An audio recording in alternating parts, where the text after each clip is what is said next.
Welcome to our special convocation this morning.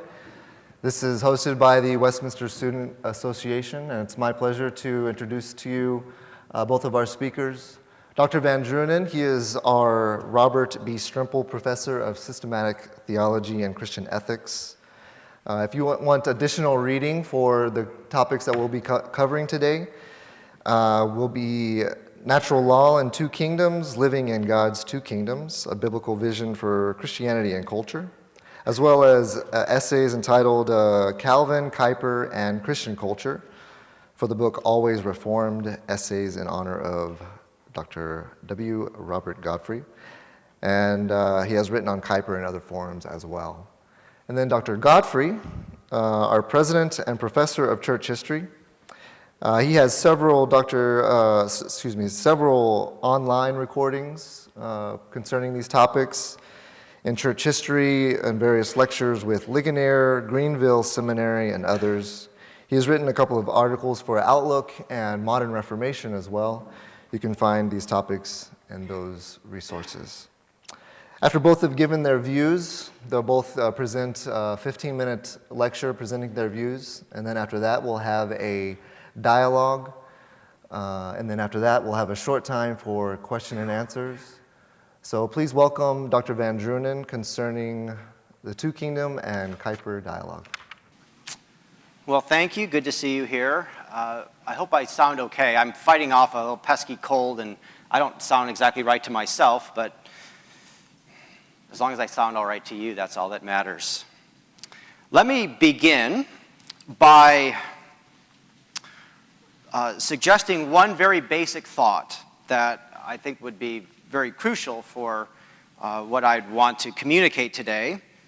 Since we're talking about the two kingdoms in Kuyper, at least that's the assignment that we've been given to talk about, I would say don't pit the two kingdoms versus Kuyper, as if Kuyper and the two kingdoms are these two great alternatives for considering Christianity and culture issues, as if these are sort of the two main Reformed views or something. I would suggest instead that Kuyper was a part of a broader Reformed tradition of speaking about two kingdoms, of working with categories that, whether explicitly or implicitly, were of a two kingdoms nature. I would say that Kuyper is one contributor to a broader Reformed consideration of the idea of God's twofold reign. I think that he was in many ways a helpful contributor to this tradition, although I think there were also some ways in which he was not as helpful, and I think we would do best not to lionize Kuyper or treat him as a demigod, but as one of a multitude of important Reformed theologians who addressed these issues of Christianity and culture, and in fact, who did so from a basic two kingdoms perspective. If you're looking for an alternative way to consider Christianity and culture from a Reformed perspective, I will suggest one at the end of my opening lecture. So let me begin then by saying a few things about what I understand the Reformed two kingdoms paradigm to represent. Now, not all early Reformed theologians or churches explicitly or even implicitly embraced a two kingdoms kind of model, but you do see it in Calvin and in the so-called Genevan model, and it became quite common, even standard, in many continental Reformed theologians and churches, and certainly among the Scottish Presbyterians. The basic idea I would describe as this: that God is the ruler of all things, and he rules all things through his Son. And he rules through his Son in two distinct ways.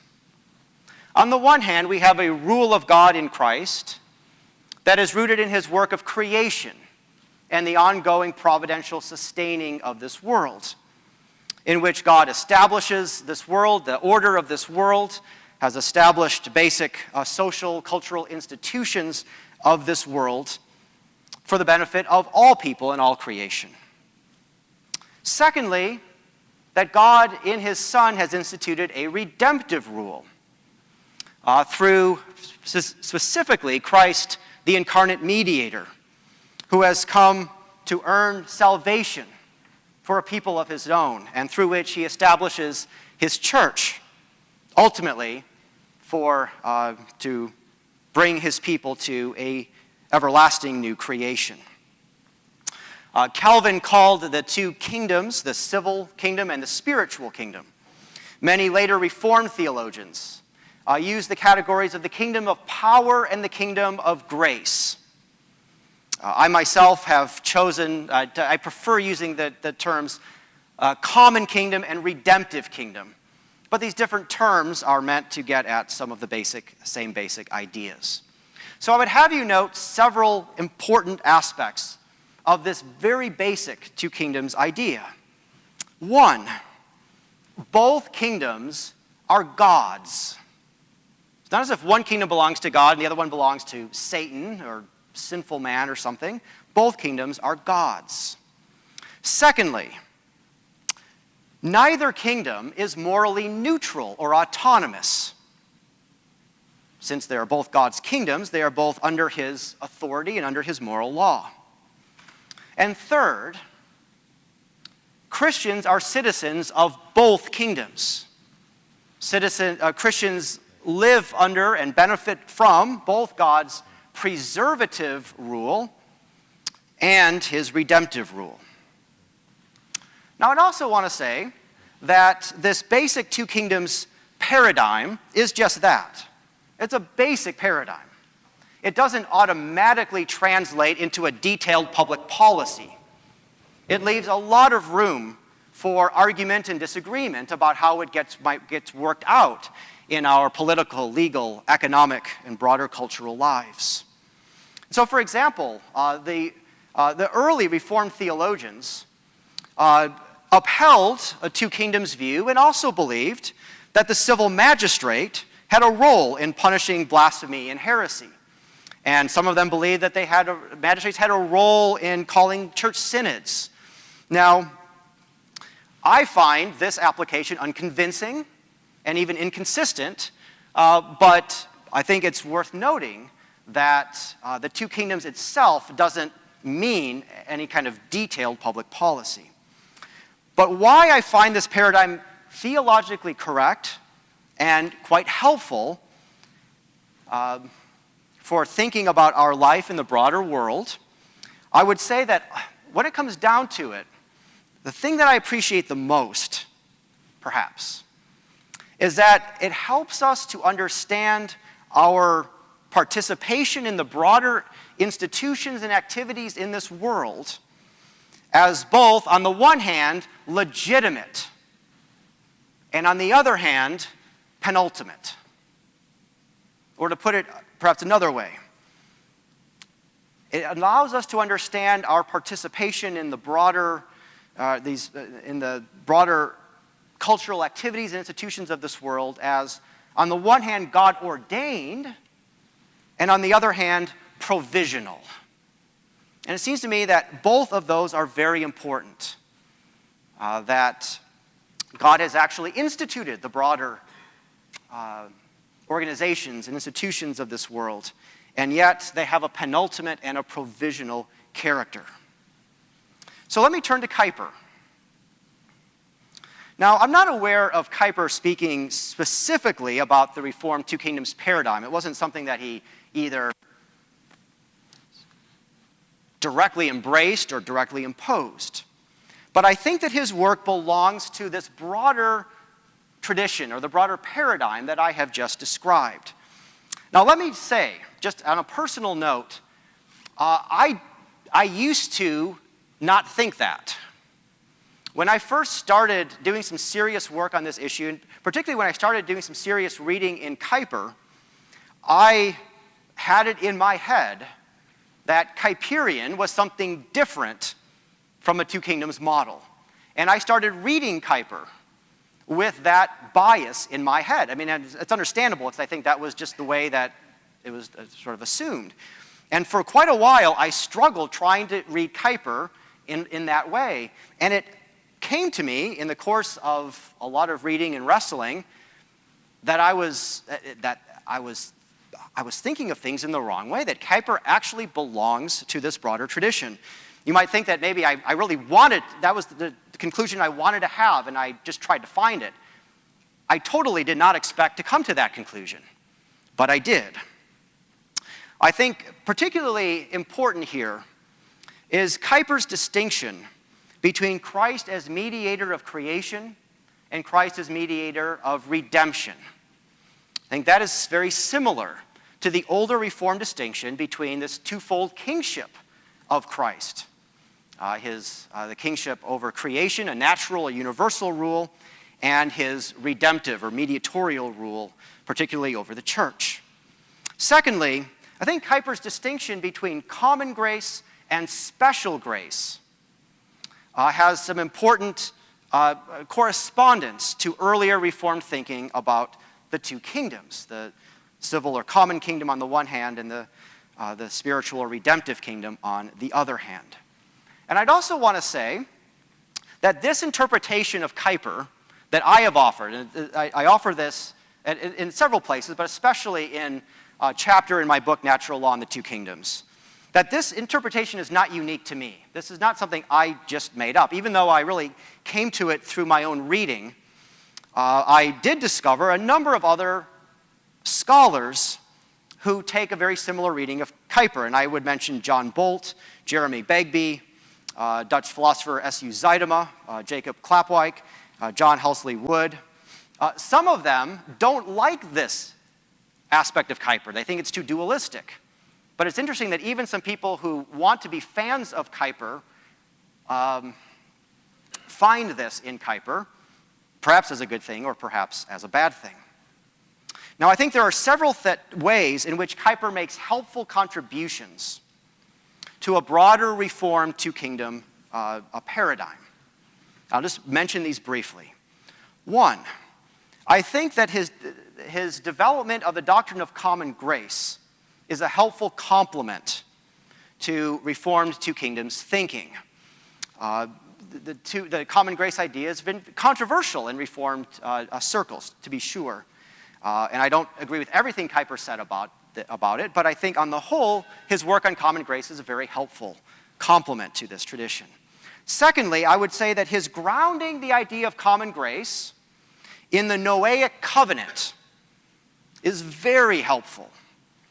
Now that Kuyper's big book on common grace is being translated, you could look at the very first volume and find he begins his discussion of common grace by talking about the Noahic covenant, and he says it's not a redemptive covenant, but he says that the starting point for the doctrine of common grace lies in God's establishment of a covenant with Noah after the flood. This is a big deal for me. I think this is absolutely right. I think Kuyper's very helpful on this point. I also think Kuyper was helpful in supporting the denationalization of the church and also supporting a generous measure of religious freedom in broader society. He supported the revision of Article 36 of the Belgic Confession to reflect this. I think that was very helpful.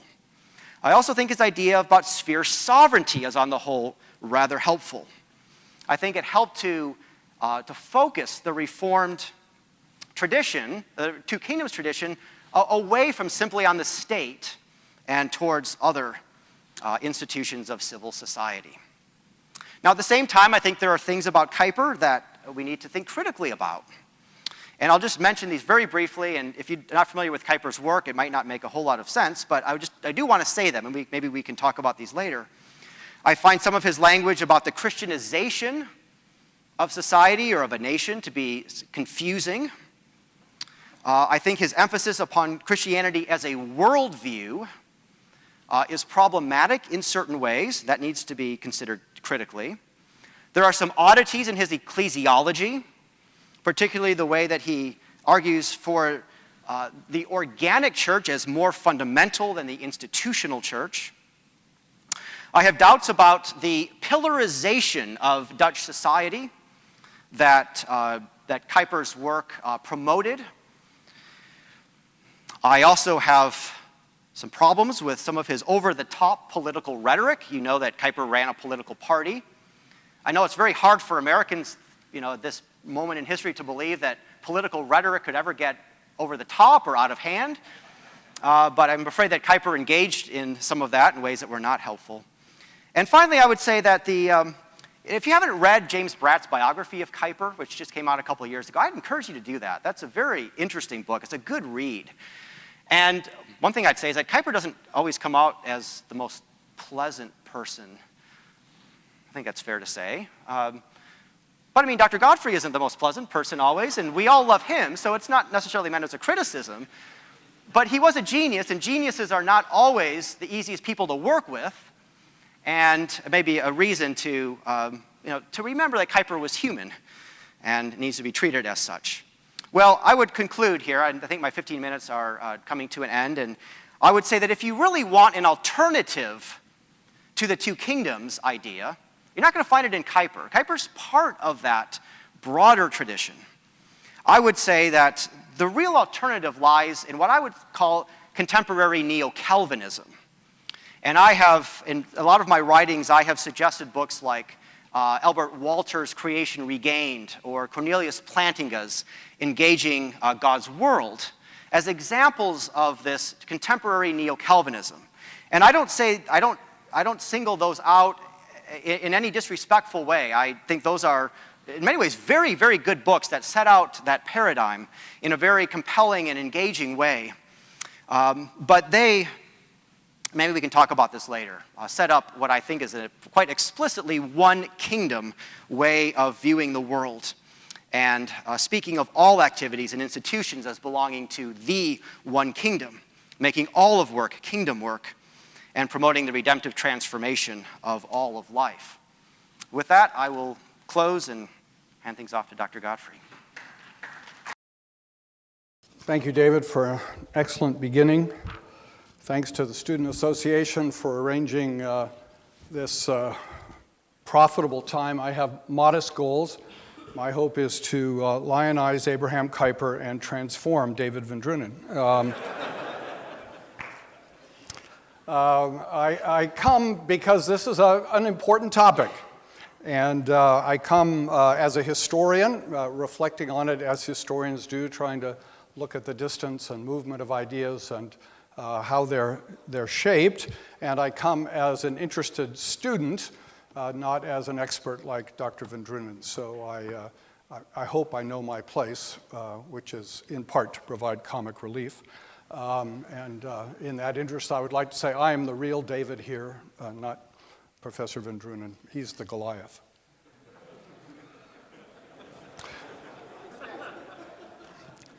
This is an important scholarly topic. It deals with really fundamental issues of Christ and culture, and Christ and the church. And so we are touching at some of the most basic elements of Reformed social thought. And Dr. VanDrunen has done us all a great service in the work that he has done in reflecting on these things and looking at the history of them, as well as trying to look at them systematically and historically and biblically. And we are in his debt. I want to look at this also, I think, pastorally, because many of you here are preparing to be pastors. Some of you here are pastors. And the consequences of this debate have had not only scholarly ramifications that are important, but they've had pastoral ramifications. And they've had pastoral ramifications in part because there has been a good deal of misunderstanding out there about what Two Kingdoms is all about. I think Dr. VanDrunen's beginning was very helpful because so many people out there on either side of the divide want to set two kingdoms against Kuyper or neo-Kuyperianism. And often that is done with a great deal of passion, sometimes with a measure of vitriol, and often with very little knowledge or learning.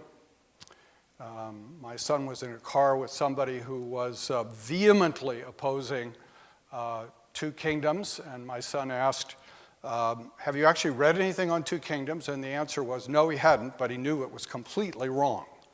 And this is not a good position for seminaries or pastors to take, but it is the reality that pastors may confront And so it's very important for us to realize there's a lot of emotion out there about this issue, and we need to try to be well informed and thoughtful as we approach these issues to recognize that if we're going to be pastorally helpful, we need to be able to calm down the rhetoric, provide clear information, as Dr. VanDrunen did today, and to recognize, as he at least alluded to in his remarks, that the fears of anti-two-kingdom people, usually without any real foundation, are that somehow religious neutrality and autonomy are being promoted, that the vocation of Christians outside the institutional church is being denigrated, that the efforts to build Christian institutions, particularly Christian schools, is being undermined, and that Christians are being invited, in effect, to withdraw from cultural engagement. Now, I think all or almost all of those things are untrue of a two kingdoms approach, but pastorally, those are the things we need to be sensitive to and be able to respond to and talk about. Now, I think part of the vitriol that's been directed at Professor VanDrunen and others who have stood with him is a result that in many Christian schools and Christian colleges in this country, a kind of neo-Kuyperianism has been the dominant self-explanation and self-rationalization. And so there's been a kind of complacent neo-Kuyperianism out there that has not faced within Reformed circles a lot of criticism or analysis, and so there's been a kind of a sharp reaction, as entrenched interests always react sharply when they're in danger. That's my historian's observation. Now, what I hope we can spend a little time doing is looking at where are real differences. If there are all sorts of fears that are illegitimate, where are there real differences between Dr. VanDrunen's vision of two kingdoms, which he's already admitted is not the universal Reformed vision of two kingdoms. It is indeed a very broad descriptive category. It's a label that has limited usefulness in a sense. It's not without any use, but just as the label Reformed or the label Protestant has some usefulness but doesn't become very specific, so the label Two Kingdoms is a somewhat useful label, but not very specific. If John Calvin is Two Kingdoms and believes that heretics ought to be executed by the state, that means that the Two Kingdoms label is pretty broad to cover that point of view and Dr. VanDrunen, to cover that point of view and Abraham Kuyper, for that matter. So it's a label that we need to recognize is a very broad label, and under that very broad label, Dr. VanDrunen has some rather specific points that he wants to make that I think are particularly useful for us to talk about and reflect on today. And as I've tried to think about that, it seems to me that there are two critical points that I think Dr. VanDrunen stresses in a very sharp way. One might be tempted to say that he's been too antithetical on. I thought that was a clever remark, but apparently not. He's drawn a very sharp contrast between the creational and the redemptive. He's drawn a very sharp contrast between the common grace realm, the cultural realm, if you will, on the one hand, and the special grace realm of the institutional church on the other hand. And certainly it is useful to draw that distinction, but if one draws that distinction in such a way that the two are almost separated rather than distinguished, we may be drawing too sharp a distinction and allowing too little relationship between those two realms. And so that's one thing that I hope we'll have a chance to talk about.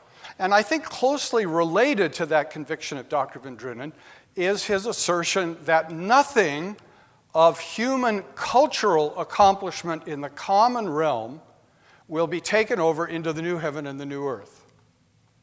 That cultural products in no way will be useful, used by God in the establishment of the new heaven and the new earth. Now that point is useful in underscoring this, I think, radical distinction that he draws between the common realm and the special grace realm.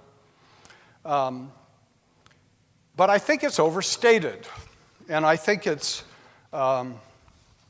not perhaps entirely biblical or ultimately helpful. Now, maybe I haven't understood him correctly, and I'm eager to talk about these things, but he himself quotes a statement by Abraham Kuyper that I found particularly helpful.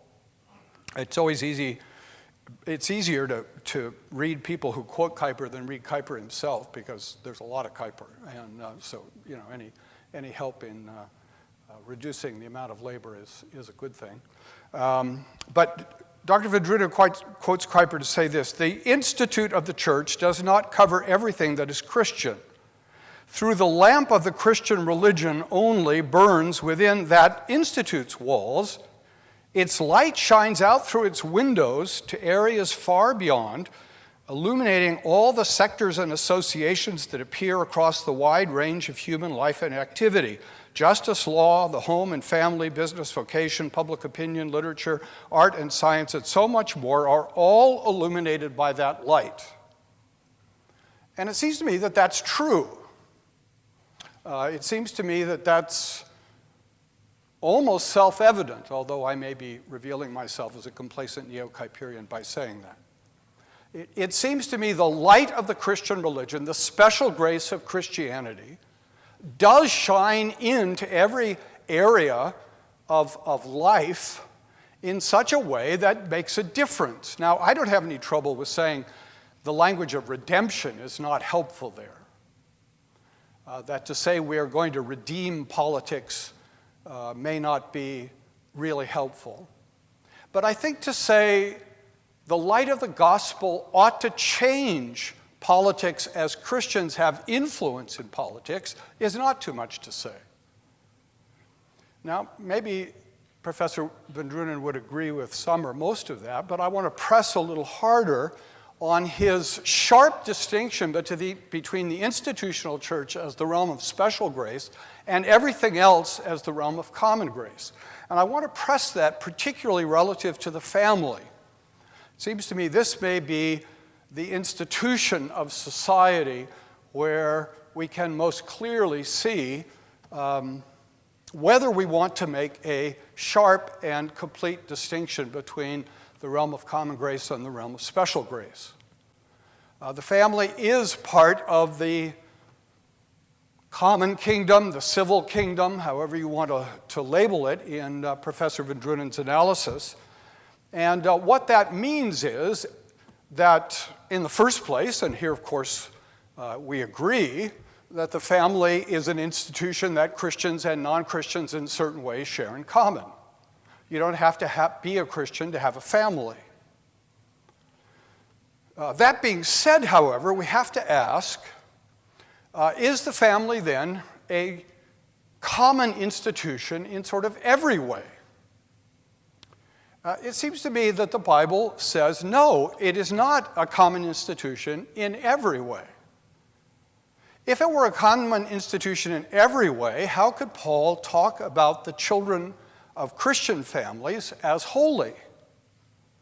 Children, it seems to me, must be seen on a two kingdoms approach, as Dr. VanDrunen expresses it, as a cultural product of a common grace institution.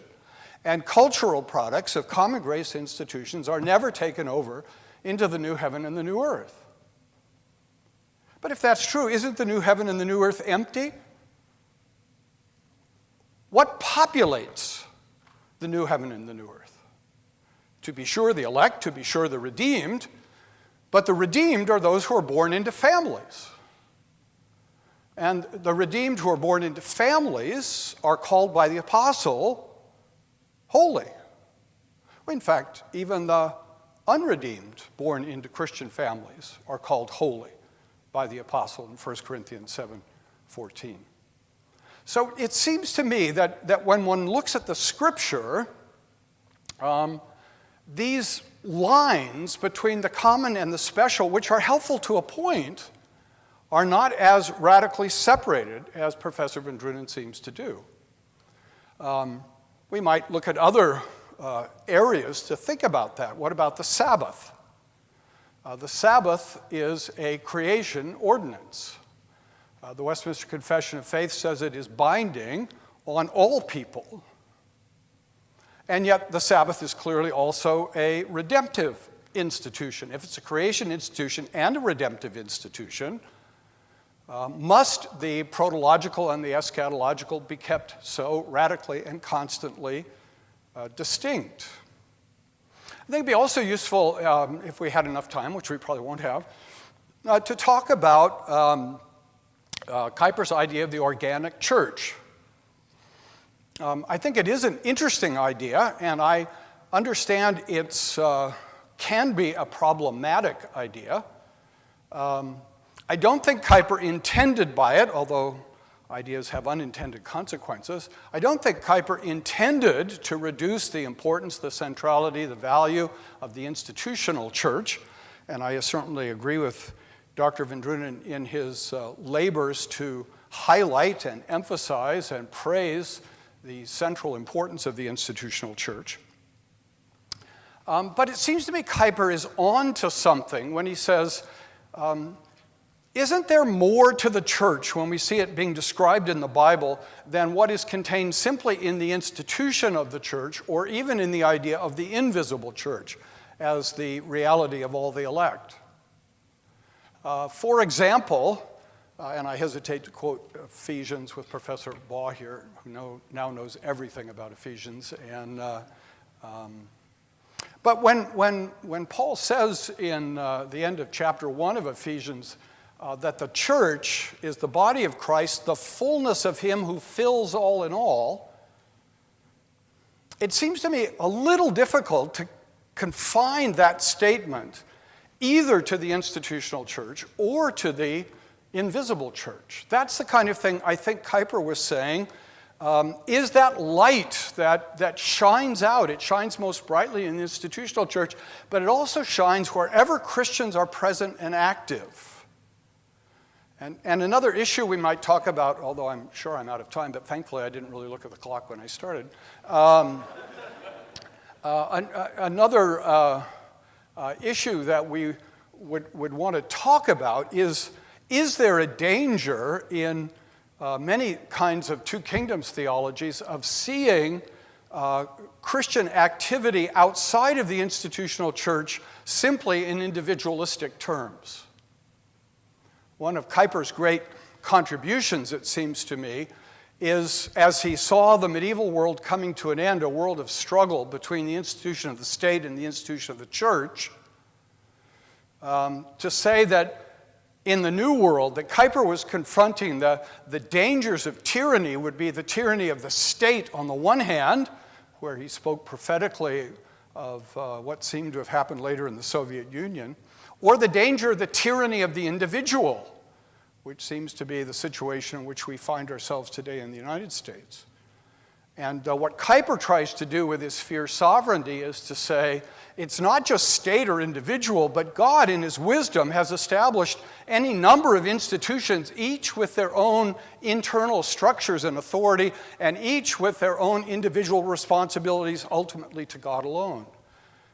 And that's why the family is not simply a common institution, but the family under God is an institution both common and among Christians holy. And I think that's very important. Well, these are questions I've raised. I hope I haven't understood Professor VanDrunen, misunderstood him too badly, and I'm eager to see what we can discuss about this. So thank you for your kind attention. Again. All right, so I guess I'm talking now. You may.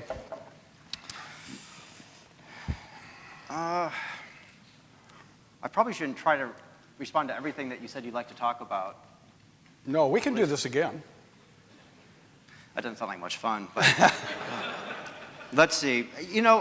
Okay, I tried to highlight a few thing that I got the impression that you thought would be useful to talk about, and I can at least start, and maybe you want to interrupt at some point before I get through all of them.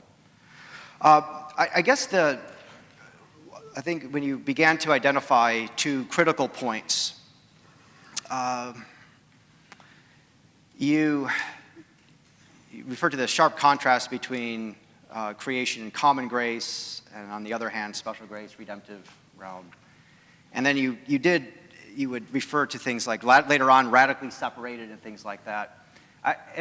Maybe just to make a brief comment on that generally, I don't think at least if I haven't for a really long time used language like, let's keep these radically separate, or what else, sharply contrasted, or whatever that is. I have found that as I've interacted with some people over the years that they seem to impute a sharpness or a radicalness to it that I'm not necessarily trying to say. I guess the way I would want to put it, generally speaking, is that I would want to see these two kingdoms, or common grace, special grace, or Noahic covenant of grace, as distinguished but not separate, in a way that it may be analogous to the way that we talk about Christ's two natures as distinguished but not separate, or justification and sanctification as distinguished but not separate.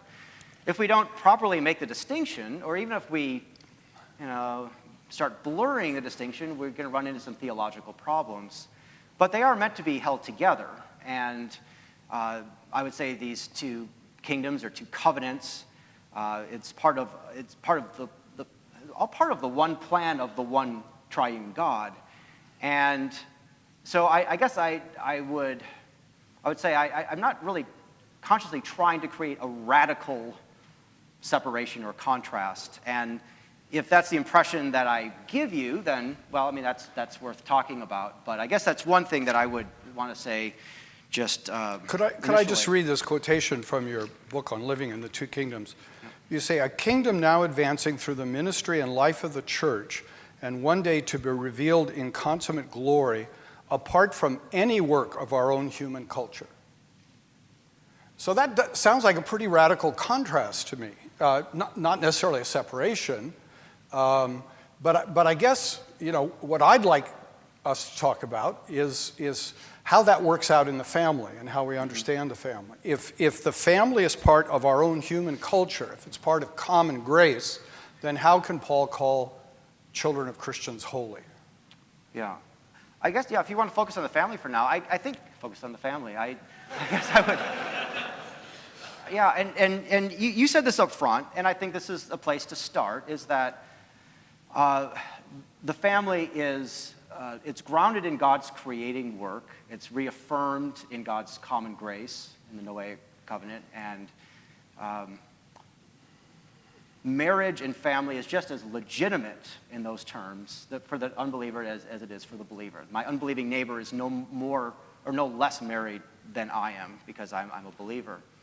And I think that the basic responsibilities of the family are also common in the sense of the mutual support of husband and wife, the procreating and the raising of children to be the next generation of those populating the earth. Those are common responsibilities that believers and unbelievers have. Mm-hmm. Of course, we expect believers to understand those better, but it's not a unique responsibility for believers.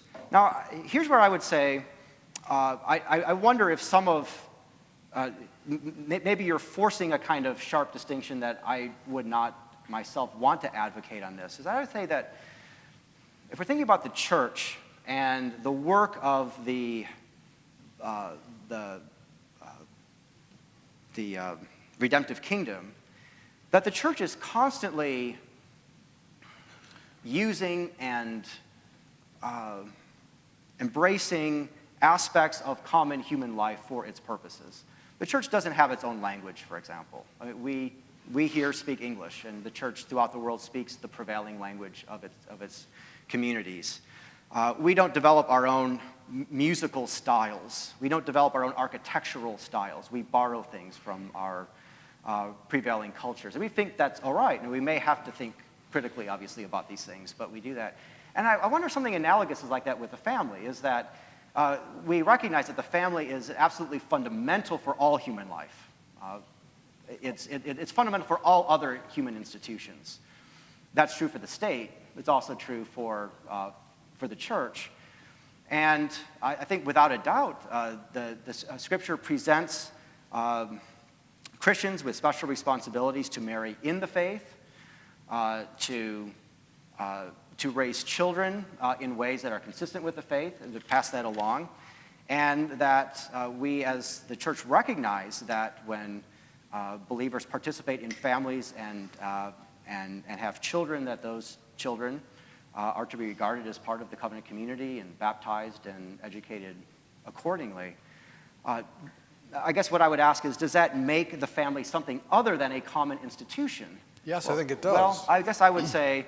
I think the Christian family is more than a common institution. It's not less than a common institution, but it's more than a common institution. Yeah, I guess I'd be comfortable with that if you just define that in certain ways. I would not want to take the so-called Christian family and somehow remove that from its participation in the common realm. I think it's proper that we recognize that the marriage between Christians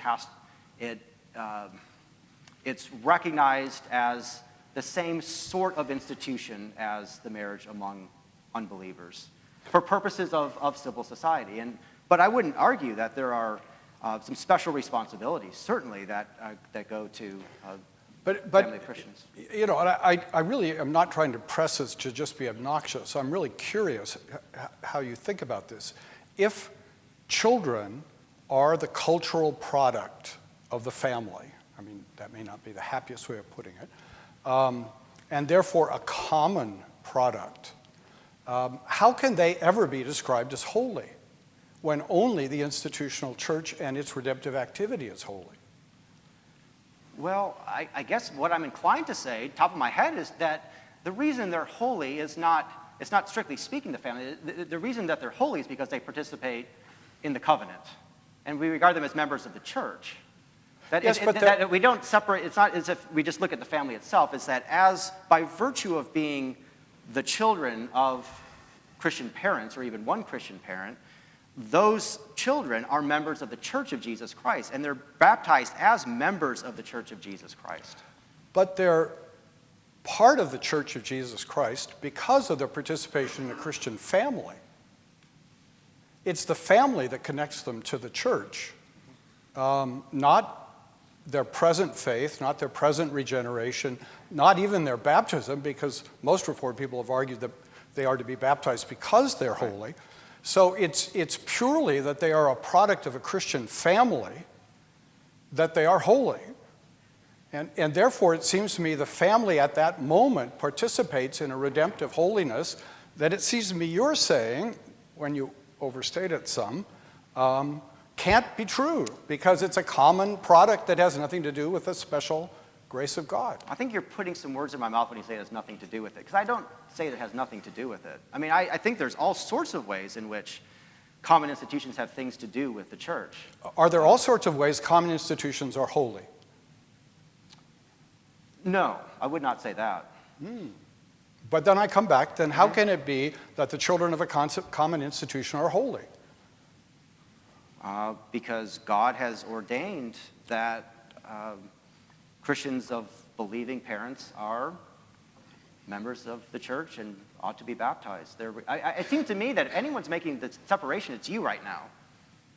I mean, I would say that we can only understand the holiness of children, of believing parents, in their membership in the church, in their connection with the church. And so it's because they are part of these families, they're children of believing parents, but they're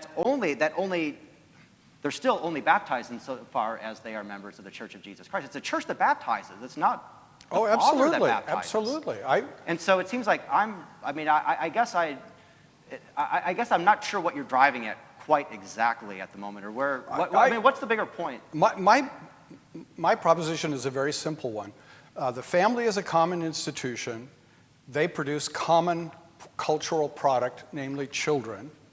And therefore, it seems to me, in the logic of your system, those children should never be called, as members of the family, holy, because they're common.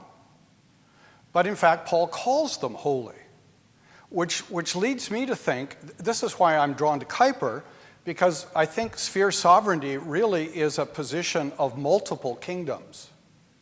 So while I think you and I would agree that we're not pursuing a Christian state, I am pursuing Christian families, because I think state and family are not part of a single kingdom, but they are distinct institutions, I would say distinct kingdoms, under the reign of Christ, with the distinct responsibilities and distinct teleologies, in a sense.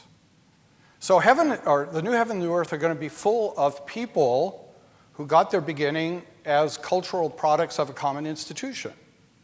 Now, they only get to heaven by special grace, but they are products of a common cultural institution, and therefore are taken over into the new heaven and the new earth. Yeah, I mean, that it seems that, I don't know, again, it seems that you're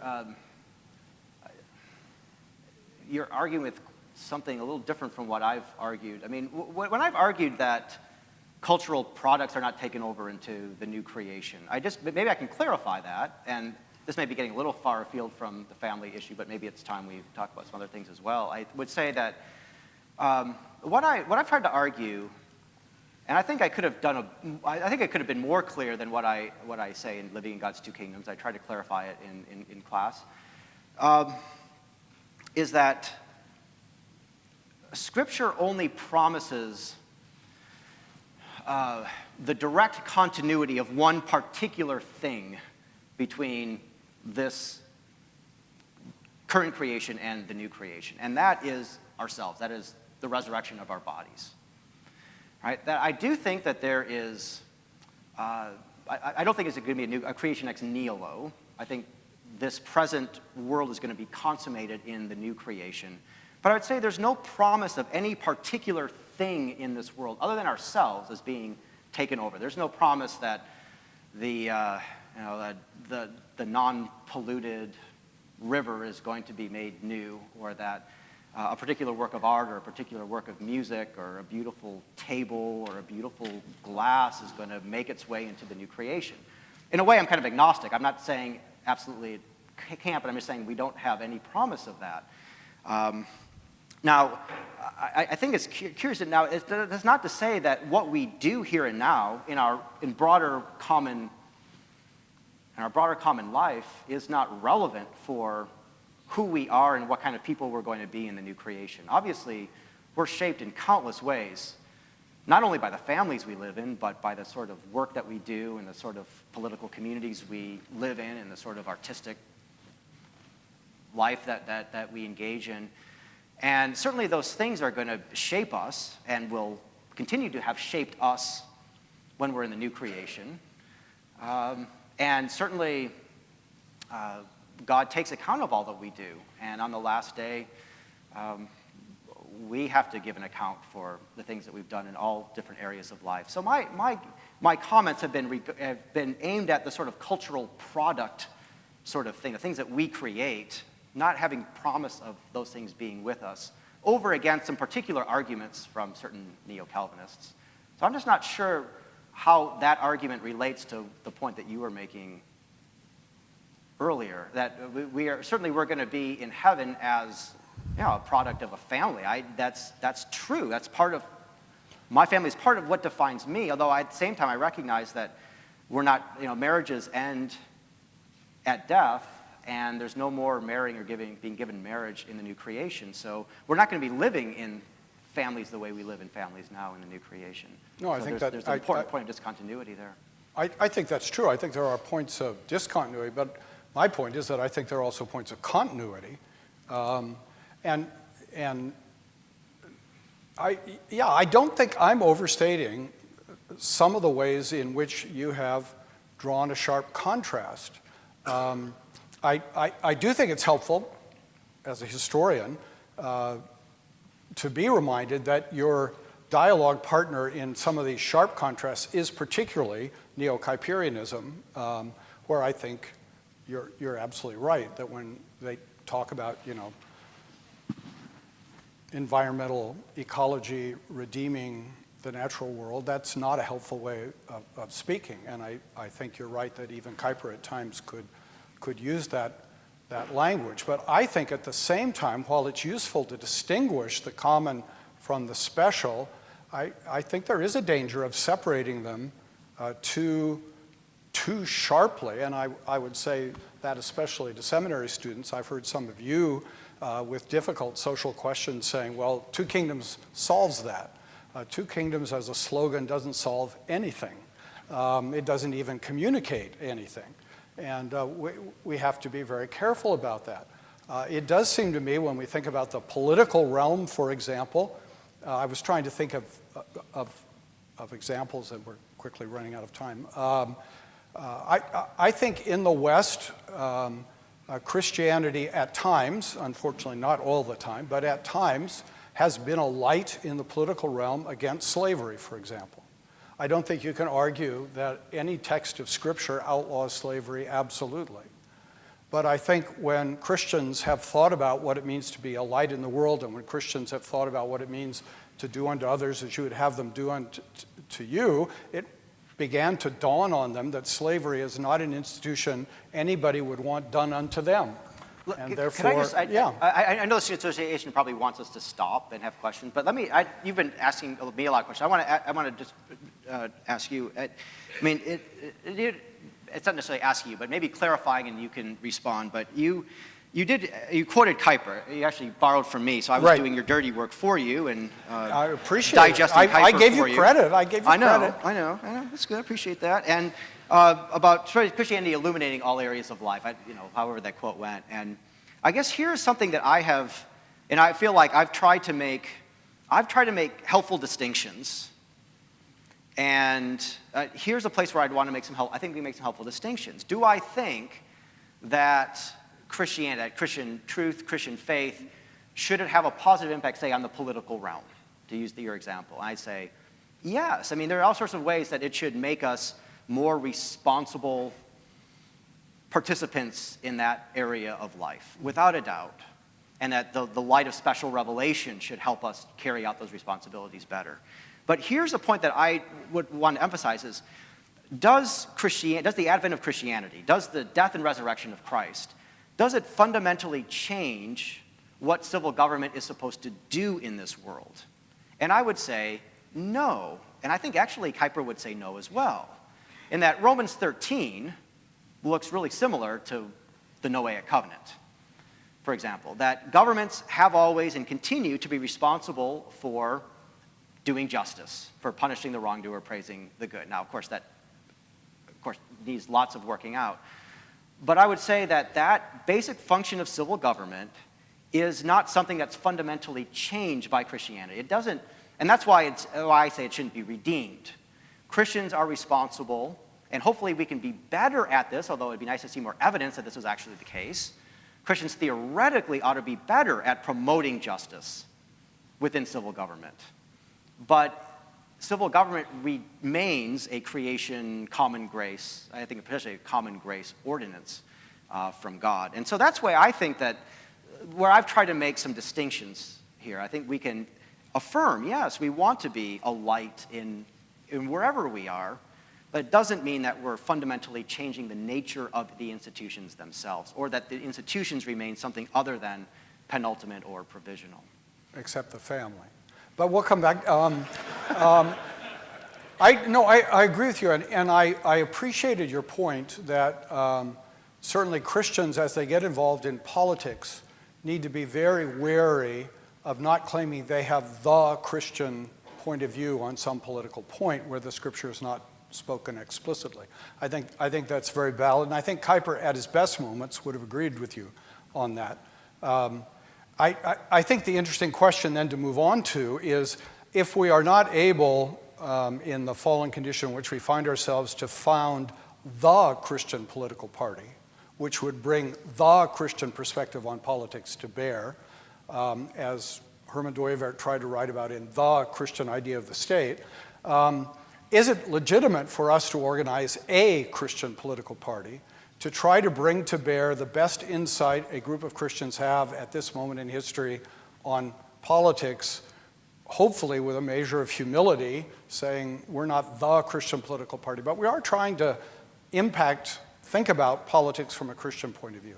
Is that a legitimate exercise? Well, I mean, I don't have an absolute answer to that. I mean, I think that's one of those points you can debate within a broader framework. But and of course, this gets into some of the issues of the pillarization in Dutch society. And I share with you some of the concerns about concerns. I guess I would say, look, I think it's great if Christians want to get together and talk about, okay, how can we participate in political events and take views on political issues in ways that are consistent with our Christian conviction. I think that's great.